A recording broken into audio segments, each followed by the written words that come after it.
ఆ వీడియో మన వాళ్ళది కాదు అని ఇంకా బుకాయించేవాళ్ళేమో, కానీ అమెరికా అధికారులే ఒక వీడియో ఆన్లైన్లో పెట్టేసరికి మరి ఇక బుకాయించడం కుదరలేదు.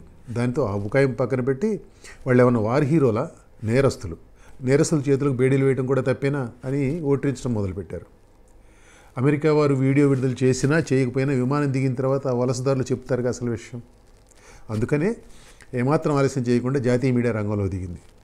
స్వదేశానికి పంపిస్తున్న భారతీయులను అక్రమ వలసదారులన్న పేరుతో అమెరికా అధికారులు అంత అమానుషంగా చూడడం ఏమిటి అని ప్రశ్నిస్తున్న వారిని కూడా నేరస్తుల కింద బోన్లో నుంచోబెట్టడం మొదలుపెట్టాయి ఆ ఛానళ్ళు. నిన్న రాత్రి రిపబ్లిక్ టీవీలో చూడాలి అర్నబ్ గోస్వామి మాటలు, ఆయన బాడీ లాంగ్వేజ్. చూడని వారు ఎంతైనా దురదృష్టవంతులు. జాతీయవాదం సడన్గా పల్టీ కొట్టింది. మరి మన జాతీయ న్యూస్ ఛానళ్ళు భారతీయులకు వ్యతిరేకంగా ఒక వైఖరి తీసుకోవడం ఊహకు కూడా అందని విషయం కాదు. ఎంత పెద్ద ఫీట్. పొట్టచేత పట్టుకుని దొంగదారిన అమెరికా వెళ్ళిన వారంతా కరడుగా నేరస్తులైపోయారు. వారిని తీసుకురావడానికి మోదీ ప్రభుత్వం మన విమానాలను యుఎస్ పంపినా, కొలంబియా అధ్యక్షుడిలాగా ట్రంప్కు నిరసన తెలిపినా జాతీయవాదం పెద్ద ఎత్తున వీరంగం వేసేది. ఆ నేరస్తులు కాస్త మనవాళ్ళు అయిపోయేవారు. మన ప్రధానమంత్రి ర్యాంబో అయిపోయేవారు. హిందూ దినపత్రిక డిప్లొమాటిక్ ఎడిటర్ సుహాసిని హైదర్ నిన్న ఢిల్లీలోని అమెరికా రాయబార కార్యాలయం అధికార ప్రతినిధి క్రిస్ ఎమ్స్తో మాట్లాడి ఒక రిపోర్ట్ రాశారు. సంకెళ్ళు బేడీలు వేసి విమానంలో కూర్చోబెట్టడం వంటి కఠినమైన పనికి ఎందుకు దిగారని అడిగింది ఆవిడ. ఆ ప్రతినిధి అలా వ్యవహరించడం చాలా ముఖ్యమైన అమెరికా భావిస్తున్నదని అన్నారు. ఆయన వాడిన మాట అమెరికా అధికారి క్రిటికల్లీ ఇంపార్టెంట్ అంటే US thought it critically important to fly the Indian deportees handcuffed and shackled. వారిని సేరికి విమానంలో పంపాలని నిర్ణయం తీసుకున్నది స్వయంగా దేశాధ్యక్షుడు ట్రంప్ అట. అక్రమ వలసదారులను స్వదేశం పంపడానికి మిలిటరీ విమానం వాడడం కూడా గతంలో ఎప్పుడూ లేదు. ఇండియాతో పాటు పెరు, గౌతమాలా, హోండురస్, ఈక్వెడార్, కొలంబియా దేశాలకు వలసదారులను మిలిటరీ విమానాల్లో పంపారు. తమ దేశ పౌరులను ఇలా అమర్యాదకరంగా పంపడం పట్ల కొలంబియా దేశాధ్యక్షుడు గుస్టావో పెడ్రో తీవ్రమైన నిరసన వ్యక్తం చేశారు. ఇండియా పౌరులను మిలిటరీ విమానం ఎక్కిస్తున్న వీడియోను యుఎస్ బోర్డర్ పెట్రోల్ ప్రధాన అధికారి మైకేల్ బ్యాంక్స్ రిలీజ్ చేశారు ఆన్లైన్లో. విమానంలోకి ఎక్కుతున్న భారతీయుల కాళ్లకు సంకెళ్ళు, చేతులకు బేడీలు ఉన్నాయి ఆ వీడియోలో. మొన్న ట్రంప్ రిపబ్లికన్ పార్టీ కాంగ్రెస్ సభ్యులను ఉద్దేశించి మాట్లాడుతూ చరిత్రలో మొదటిసారిగా అక్రమ వలసదారులను డిపోర్ట్ చేయడానికి మిలిటరీ విమానాలు వాడుతున్నాం, ఫలితంగా అమెరికాను మళ్ళీ గౌరవంగా చూస్తున్నారు అని అన్నారు. నిజానికి US immigration and customs enforcement department website ప్రకారం వలసదారులను డిపోర్ట్ చేయాలంటే స్వదేశం పంపించడం అనమాట. డిపోర్ట్ చేయాలంటే వారిని చార్టెడ్ విమానాల్లో కానీ కమర్షియల్ ఫ్లైట్స్లో కానీ పంపాలి. డిపోర్టేషన్కు మిలిటరీ సపోర్ట్ తీసుకోవడం, మిలిటరీ విమానాలు వాడడం అన్న మాటే లేదు ఆ వెబ్సైట్లో. మన విదేశాంగ మంత్రి సుబ్రహ్మణ్యం జయశంకర్ గారికి నిన్న పార్లమెంట్లో ఆ మొక్క చెప్పడానికి నోరు రాలేదు. డిపోటీస్కు బంధనాలు తగిలించడం స్టాండర్డ్ ఆపరేటింగ్ ప్రొసీజర్ అని చాలా సున్నితంగా చెప్పి అమెరికాను వెనకేసుకొచ్చారు ఆ పెద్ద మనిషి. ప్రధాని మోదీ, ట్రంప్ అంత సన్నిహిత మిత్రులు కదా, ఆయనతో మాట్లాడి భారతీయులను కాస్త మానవీయ పద్ధతిలో పంపమని చెప్పొచ్చు కదా అన్న ప్రశ్నకు జవాబు లేదు. వారిని తీసుకొచ్చేందుకు మన విమానాలను అమెరికా పంపొచ్చు కదా అన్న ప్రశ్నకు బదులు లేదు. బంధనాలు వాడటం 2012 నుంచి స్టాండర్డ్ ఆపరేటింగ్ ప్రొసీజర్లో భాగమట.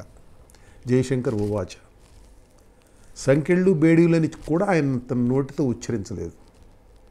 దానికి బదులు ఆయన వాడిన పదం బంధనాలు, ఆంగ్లంలో రిస్ట్రైంట్స్. ఆయన వాడిన పదం రిస్ట్రైంట్స్. ఈ స్టాండర్డ్ ఆపరేటింగ్ ప్రొసీజర్ ఏమైనా దేవుడు రాసిపెట్టాడా?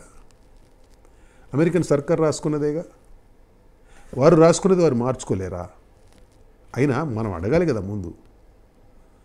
అక్రమ వలసదారులను స్వదేశాలకు పంపుతున్నామని యుఎస్ ప్రకటించినప్పుడు వచ్చిన వారిని స్వీకరిస్తామని అందరికన్నా ముందు బదిలిచ్చింది ఇండియానే. ఆ వెంటనే మాట్లాడాల్సి ఉండాల్సింది కదా, ఎందుకు మాట్లాడలేదు?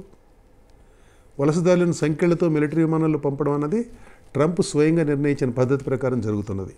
ఎందుకంటే ఆయన ఒక మొరటు మెసేజ్ పంపదలుచుకున్నాడు. ఇండియా అడిగినా రిక్వెస్ట్ చేసినా దానికి భిన్నమైన పద్ధతికి ఒప్పుకోకపోవచ్చు.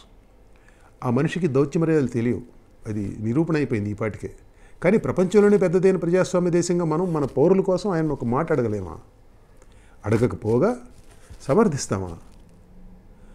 అక్రమ వలసదారులు అంటూ ఇప్పుడు ఇంత యాగి చేస్తున్న అమెరికన్లు అక్రమ వలసదారులు కారు. వారేమన్నా ఉత్తర అమెరికా ఖండానికి భూమిపుత్రులా? కాదు కదా. యూరోపియన్లు అమెరికా వెళ్ళి అక్కడ సాగించిన మారణహోమం మానవేతిహాసంలో మాయని మచ్చ కాదు. ఓ లెక్క ప్రకారం కొలంబస్ అమెరికా భూభాగంపై కాలు మోపిన సమయంలో ఉత్తర అమెరికాలో మనం ఇప్పుడు రెడ్ ఇండియన్లుగా పిలుస్తున్న వివిధ తెగల ఆదివాసులు 50 లక్షల నుంచి 1,50,00,000 మంది వరకు ఉండేవారట. 19వ శతాబ్దం ఆఖరు నాటికి వారిలో 2.5 లక్షల మంది మిగిలారు. ఎంత పెద్ద జనసైడు చూడండి. అమెరికాకు దాచుకోవాల్సింది చాలా ఉంది. ఈ ట్రంప్ ఏమన్నా అమెరికాకు భూమిపుత్రుడా? ఆయన తండ్రులు జర్మనీ నుంచి వచ్చారు, తల్లి స్కాట్లాండ్ నుంచి వెళ్ళింది.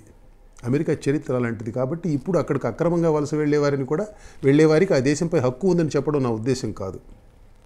యూరోపియన్లు అమెరికా వెళ్ళి అక్కడ ఆదిమవాసులను తుపాకీ మందు సాయంతో మూకుమ్మడిగా నిర్మూలించి ఆ భూభాగాన్ని అక్రమంగా ఆక్రమించుకున్నప్పుడు ప్రపంచ దేశాల మధ్య దౌత్య సంబంధాలను నిర్దేశించే వరల్డ్ ఆర్డర్ అమెరికాలో, ఆ ఆర్డర్లో అమెరికా భాగం కాదు. ఎందుకంటే ఇది వరల్డ్ ఆర్డర్కు విరుద్ధం అని చెప్పడానికి అక్కడ ఒక రాజ్యమో దాన్ని పాలించే ప్రభుత్వం లేవు. ఎక్కడికక్కడ చిన్న చిన్న భూభాగాలపై హక్కులు ప్రకటించుకున్న ఆదిమవాసుల తెగలు ఉండేవి. మనం రెడ్ ఇండియన్స్ అంటున్నాం కదా, వాళ్ళ తెగలు అక్కడక్కడ ఉండేవాళ్ళు. కాబట్టి పేరు లేని ఖండంపై యూరోపియన్ల దురాక్రమణ నడిచిపోయింది. ఆ ఖండం అమెరికా అయిపోయింది. ఆ యూరోపియన్లు అమెరికన్లు అయిపోయారు. వారిని అక్రమ వలసదారులు అనేవారు. అప్పుడు అక్కడ లేకపోయారు. ఇప్పుడు వారు వేరే దేశాల వారిని అక్రమ వలసదారులు అంటున్నారు. ఈ ఆధునిక యుగంలో చలామణిలో ఉన్న వరల్డ్ ఆర్డర్ ప్రకారం అది వాస్తవమే అనొచ్చు. సరైన పత్రాలు లేకుండా, అనుమతి లేకుండా వెళ్తే మరి అక్రమ వలసదారులే, కాదనడం లేదు. కానీ వారిని మనుషులుగా చూడకపోతే ఎలా? నీ కాళ్ళ కింద భూమంతా రక్తంతో తడిసింది అన్న సంగతి మరిచిపోతే ఎలా?